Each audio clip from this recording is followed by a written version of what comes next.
जय श्री कृष्णा सा। आप सभी का मेरे चैनल पर स्वागत है।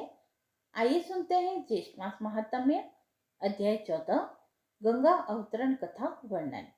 ऋषि कहने लगे कि हे षडानन, जब राजा सगर की सब संतति भस्म हो गई और उनका यज्ञ न हो सका तो राजा सगर ने क्या किया और उसके सैनिकों ने क्या किया, यह सब कृपा करके हमसे कहिए। स्कंद जी कहने लगे कि हे शौनक ऋषियों, बिल के द्वार पर स्थित सैनिक लोग विवल होकर और बिल की उस अग्नि ज्वाला से संतप्त होकर राजा सगर को सब समाचार सुनाने के लिए गए और कहा कि आपके पुत्रों ने जब यज्ञ के घोड़े को कहीं नहीं देखा तो वह अपने हाथों से पृथ्वी तल को खोदने लगी। उनको अंदर एक बिल मिला जो 100 योजन के विस्तार में था और वहां पर एक गुफा थी। उसके अंदर बहुत से सैनिकों सहित आपके पुत्र चले गए और हम सब लोगों को बिल के द्वार पर रोक दिया। कितने ही दिनों तक जब वह बाहर नहीं आए और हमको बिल के द्वार पर खड़े रहने के कारण कुछ पता नहीं लगा कि वे अंदर क्या कर रहे हैं। इतने में ही पाताल के समान वह बिल अग्नि से पूर्ण हो गया और हम लोग अग्नि ज्वाला से व्याप्त हो गए। फिर हम लोग वापस आकर आपसे यह सारा समाचार निवेदन कर रहे हैं। हे राजन, उनकी क्या गति हुई? मुग्ध हो जाने के कारण हम कुछ नहीं जानते।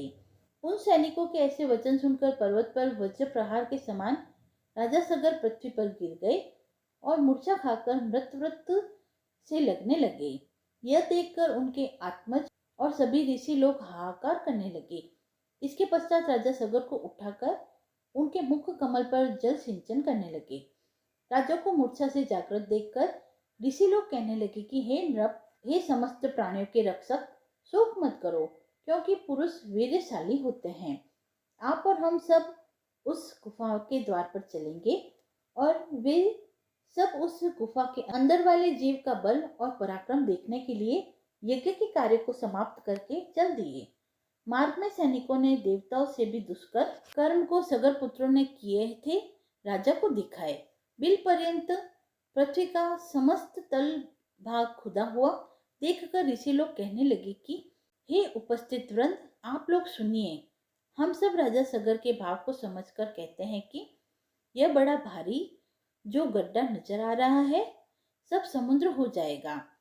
इस प्रकार विवाद करते हुए वह सब विवर के समीप चले गए और उसके समीप सब सेना को खड़ी करके धर्मात्मा राजा सगर ऋषियों के साथ संयत होकर परम अद्भुत भूग्रह के अंदर गए। वह भूग्रह इंद्रलोक के समान रत्नों से प्रदीप्त प्राणियों के संचार से रहित और सुंदर था, परंतु भस्म से पूर्ण था। राजा व ऋषि लोग देखकर क्रमशः उस तेज पुंज के पास गए। जलती हुई अग्नि के समान तेज से व्याप्त उनको देखकर, जो कि प्रज्वल मान परमात्मा ध्यानमग्न और योग गम्य है, तब ऋषि आदियों ने कुछ देर बाद उनको कपिल मुनि जानकर नमस्कार किया, उनकी स्तुति की। वे कहने लगे कि हे देव, आप नित्य हैं। हे परमानंद, आपकी जय हो। जगत के कारण रूप तथा मन से ही सृष्टि को संहार करने वाले आपको नमस्कार है। हे सत्युग को धारण करने वाले हरिस्वरूप, आपको नमस्कार है। तथा तम रूप में स्थित रुद्र स्वरूप, आपको नमस्कार है। हे अखिल लोक वंदना के योग्य, हे सुरासुर से पूजित चरण कमलों वाले, आपको नमस्कार है। हे दया के सागर, संसार रूपी संसार में फंसे हुए हम लोगों की आप रक्षा करें। हे ब्राह्मणों के स्वामी, शीघ्र हम लोगों का उद्धार करें। शोक रूपी किनारों से रहित जल राशि में पतित इस पृथ्वी का उद्धार करें, क्योंकि हे दीनबंधु, आप ही आदि स्वरूप वराह रूपधारी है।